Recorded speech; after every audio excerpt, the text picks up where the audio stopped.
اعوذ باللہ من الشیطان الرجیم، بسم اللہ الرحمن الرحیم۔ السلام علیکم، امید ہے آپ سب خیریت سے ہوں گی۔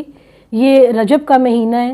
رجب کا مہینہ ان 4 حرمت والے مہینوں میں سے ایک ہے جس میں جنگ و جدل منع تھی۔ یہ 4 ماہ ہیں: ذی الحج، محرم، رمضان المبارک اور رجب المرجب۔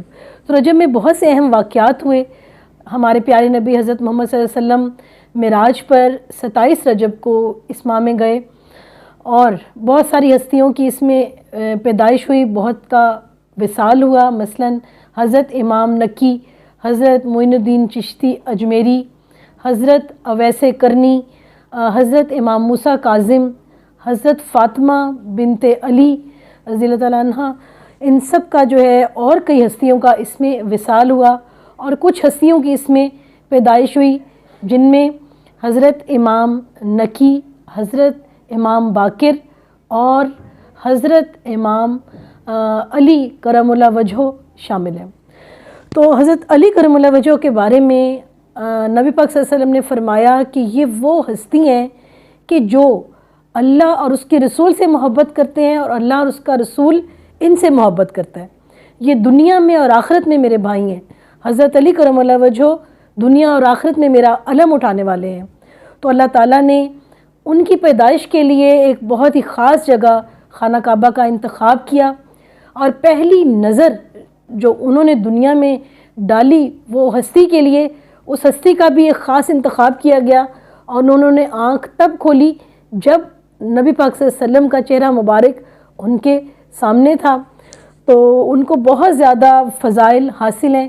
جہاں نبی پاک صلی اللہ علیہ وسلم نے حضرت ابوبکر صدیق کو یار غار کہا اور کہا کہ میں دنیا میں سب کے احسانات کا بدلہ دے سکتا ہوں لیکن حضرت ابوبکر صدیق کا بدلہ نہیں دے سکتا، جہاں انہوں نے حضرت عمر رضی اللہ عنہ کے بارے میں فرمایا کہ اگر میرے بعد کوئی نبی ہوتا تو وہ عمر خطاب ہوتے، وہاں انہوں نے حضرت علی کرم اللہ وجہہ کے بارے میں بے شمار ان کو باتیں انہوں نے کی، بے شمار احادیث ہیں جو ان کی فضیلت کو ظاہر کرتی ہیں۔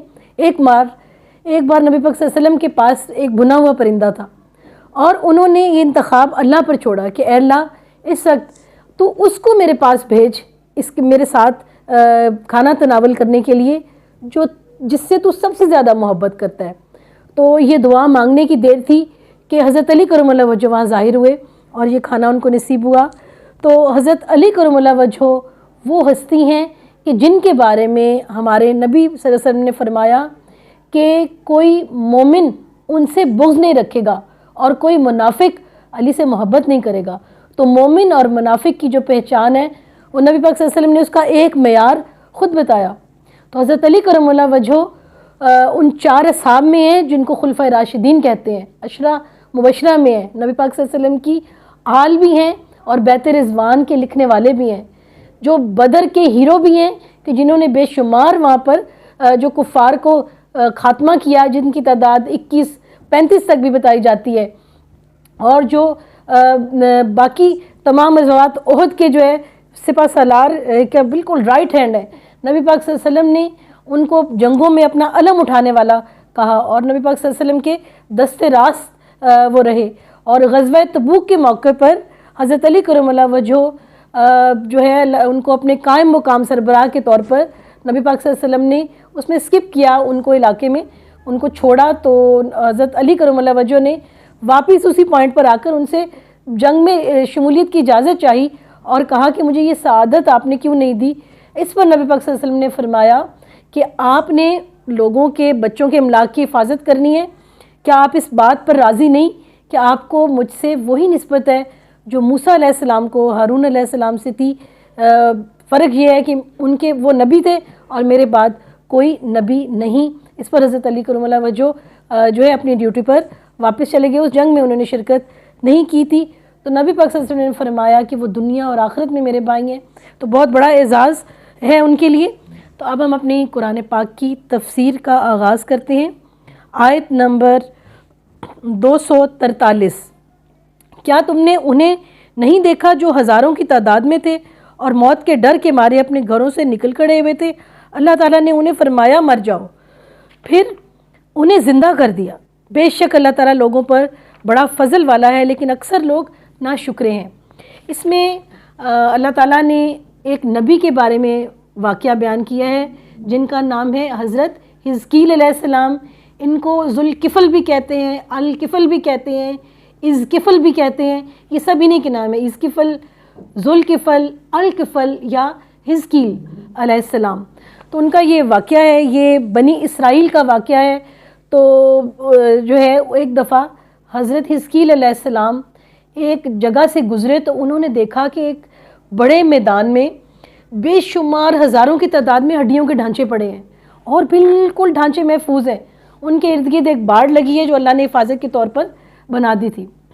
تو اس کی کہانی یہ ہے کہ اس زمانے میں بنی اسرائیل قوم میں ایک بستی میں ایک وبا پھیل گئی۔ اس وبا سے تیزی سے لوگوں کی اموات ہو رہی تھی، تو ہزاروں کی تعداد میں لوگوں نے وہاں سے مائیگریٹ کیا موت کے خوف سے، اور اللہ ان کو جو ہے ایک بڑے میدان میں لے آیا، وہاں پر انہوں نے پناہ لی اور اللہ نے اس کی حفاظت کے لیے بعد میں باڑ بھی بنا دی۔ تو اللہ تعالیٰ نے ان پر ایک موت طاری کر دی، وہ سب کے سب موت ہی کے ڈر سے بھاگ رہے تھے، اور موت ان کو بیماری کی ڈر سے، وبا کی ڈر سے وہ بھاگے، لیکن جہاں انہوں نے پناہ لی وہاں بھی ان کو اللہ نے فرشتوں کو حکم دیا اور ان سب کے اوپر موت طاری کر دی، اور ان کو عبرت اور سیکھنے کا نشان اللہ تعالیٰ نے بنا دیا۔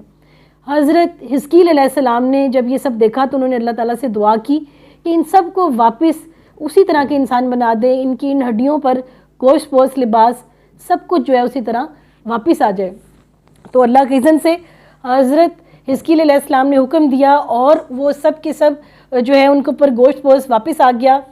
تو اس مثال سے اللہ ہمیں یہ سمجھانا چاہتا ہے کہ زندگی اور موت اللہ کے اختیار میں ہے، اور اللہ جب چاہے انسان پر مہربانی کر سکتا ہے۔ اگر وہ ان مردوں کو زندہ کر سکتا ہے تو کیسے ہو سکتا ہے کہ جو لوگ اللہ کی راہ میں مارے جائیں وہ انہیں پہلے سے کئی زیادہ عزت، سکون اور اپنی نعمتیں نہ دے دے۔ اور اللہ تعالیٰ نے شہداء کے لیے کہا ہے کہ جو اللہ کی راہ میں مارے جائیں ان کو مردہ نہ کہو، وہ زندہ ہیں، انہیں رزق دیا جاتا ہے۔ اپنی بات کا سٹارٹ یہ اللہ نے یہاں سے لیا ہے کہ ان کو مردہ نہ کہو۔